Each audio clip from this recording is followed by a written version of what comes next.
안녕하세요. 이혼 전문 변호사 M변입니다. 저희 채널이 잠시 휴식기를 가졌었는데요. 그동안 많은 피드백과 관심 보내주셔서 정말 감사드립니다. 그만큼 여러분들에게 더욱더 도움이 되고 유익한 컨텐츠들로 채널을 꾸려보도록 하겠습니다. 오늘은 제가 10년 가까이 이혼 전문 변호사로 활동하면서 가장 많이 들었던 질문을 공유해 보려고 합니다. 그럼 도대체 왜 이혼을 하는데? 라는 질문인데요. 왜 이혼까지, 도대체 왜 이혼까지 이르게 됐는지 그 과거의 이유에 대해서 많은 궁금증을 갖고 있는 것 같습니다. 정말 그런 수천 가지의 이혼 사유들이 있는데요. 이혼은 각 가정의 상황과 배경에 따라 다양하게 발생합니다. 그래서 오늘은요, 제가 다뤘던 수천 건의 이혼 사례들을 바탕으로 이혼 사유 베스트 3를 공개해 보려고 합니다. 가장 먼저 3위는요, 경제적인 어려움입니다. 민법에서는요, 재판상 이혼 사유를 1호부터 6호까지 규정하고 있는데요. 그 중에서 6호는 기타 혼인을 계속하기 어려운 중대한 사유가 있을 때라고 규정하고 있습니다. 굉장히 포괄적이죠. 그렇기 때문에 혼인을 계속하기 어렵다? 다른 말로 일상생활을 유지하기 어렵다. 바로 그것이 이혼 사유가 되는 것입니다. 요즘 경기가 정말 어렵잖아요. 집값에 교육비에 정말 난립니다.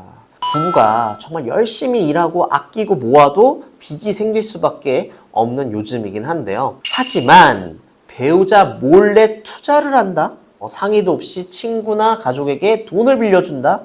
이거는 정말 용서받을 수 없는 일이거든요. 이런 이유로 빚이 생기면 액수는 상관이 없습니다. 아무리 적어도 그 자체만으로도 신뢰를 완전히 깨버리기 때문인데요. 제가 맡았던 사건 중에는 이런 사건이 있었어요. 저희 의뢰인은 여자분이셨고 저희 의뢰인과 남편 모두 교사, 초등학교 교사였는데 25년 정도 교사 생활을 하다 보니 서로 이제 급여나 대출 정도 이런 것들 뻔히 알 수 있는 상황이 된 거죠. 그러다 이제 딸을 시집 보내기 위해서 목돈이 필요한 순간이 됐는데 남편 명의로는 대출이 전혀 안 나오는 거예요. 그래서 아니 왜 그럴까? 이게 대출이 왜 안 나오지?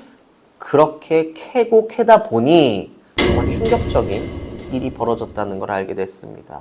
글쎄 남편이 자기 명의로 된 아파트에 담보대출을 풀로 받은 것도 모자라서 저축은행, 카드론 등등등 정말 수억 원대의 대출을 받아서 월급으로 이자 메꾸기에도 빡빡한 그런 상황이었던 거예요. 실제로 당하면 처음에는 믿기지가 않습니다. 그래서 저희 의뢰인도 좀 멍하니 며칠을 계셨대요. 그러다가 남편에게 물어보니까 심지어 저희 의뢰인도 알고 있는 남편의 절친 중 한 명이 1, 2년 전에 나 이제 사업하니까 너도 투자해라 꼬드겼다고 합니다. 너 교사 월급 뻔한데 교사 연금도 그걸로 어떻게 살래? 제주시 크루즈 여행 한번 보내줘야 될 거 아니야? 인생 한 방이야. 그렇게 꼬드겼겠죠. 그런데 결국 남은 건 빚밖에 없었습니다. 다음 2위는요. 이혼하면 바로 딱 떠오르는 그것. 불륜입니다. 이게 1위 아닌가? 너무 일찍 나왔다고 놀라신 건 아니죠? 물론 이혼 콘텐츠들에서는 불륜을 단골 소재로 많이 씁니다. 자극적으로 이혼을 다루기 위해서 불륜만한 스토리가 없기 때문인데요. 그런데 사실 이혼 전문 변호사의 직업적 양심에 손을 얹고요. 그렇게 충격적인 불륜 사건은 아주 높은 비율을 차지하진 않습니다. 하지만 불륜은 한번 터지면 끝까지 가거든요. 그게 정말 무서운 겁니다. 이혼 소송에서 그치지 않습니다. 제가 이혼 전문이자 형사 전문 변호사지 않습니까? 불륜으로 배신을 당한 의뢰인들은 더 큰 복수를 꿈꾸고 저를 많이 찾아오시는데요. 폭행, 상해, 스토킹 처벌법 위반, 통신비밀보호법 위반, 모욕, 명예훼손, 협박 등등등등 정말 법전에 있는 모든 형사 범죄들을 제가 이혼 소송을 하면서 상대방에게 형사 고소를 해본 것 같습니다. 이건 불과 2달 전에 조정으로 끝난 사건인데요. 저희 의뢰인의 아내가 헬스장 트레이너와 바람이 난 사건입니다. 그런데 바람만 피면 좋으련만 심지어 남편의 물건에 손까지 댄 그런 사건이었습니다. 남편이 집을 비운 사이에 이제 아내와 상간남이 바로 그 신혼집에서 성관계도 하고 데이트도 하면서 미래를 즐겼습니다. 그런데 남편의 고가 시계 땡렉스까지 눈에 들어오게 됐고 그 짝퉁 시계로 바꿔치기 한 겁니다.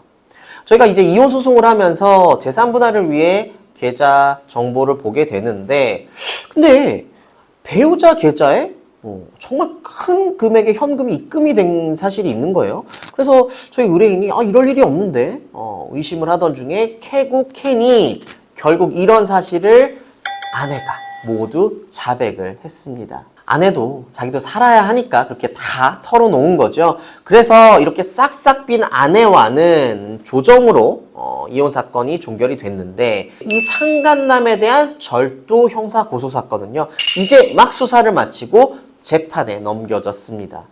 끝날 때까지 끝난 게 아니죠. 대망의 1위는요, 바로 폭언 그리고 소통의 문제입니다. 가부장적이고 술만 마시면 막말을 하고 심지어 아이들 앞에서 쌍욕까지 하는 그런 배우자, 이거 같이 살아야 하나요?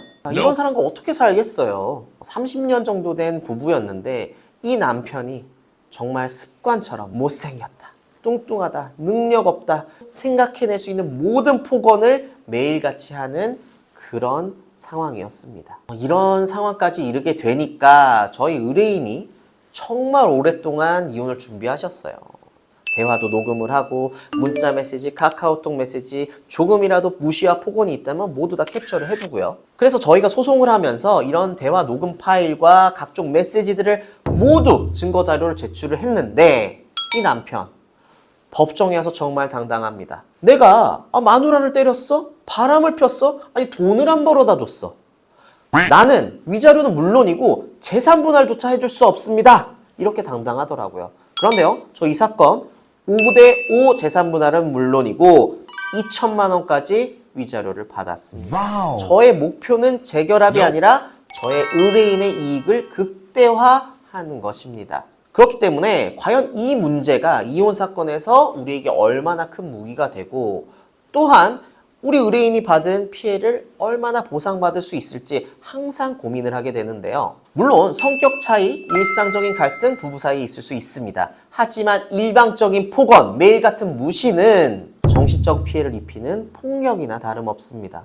그리고 이런 폭언과 소통의 문제는 최근 가장 급증하는 이혼 사유 1위이기도 합니다. 제가 10년 가까이 이혼 전문 변호사 생활을 하다 보니 정말 별의별 사건을 많이 만나지 않았겠습니까? 다른 영상을 통해서 다시 또 이야기해 드리도록 하겠습니다. 오늘은 이혼 사유 베스트 3에 대해서 알아봤는데요. 이혼 전문 변호사의 입장에서 최근 가장 문의가 많고 고민하시는 사유들을 뽑아봤습니다. 오늘 이야기가 내 이야기다 생각되신다면 언제든 문의 주시고요. 댓글에 남겨주셔도 좋습니다. 이혼과 관련된 더 재미있고 유익한 콘텐츠로 찾아뵙겠습니다.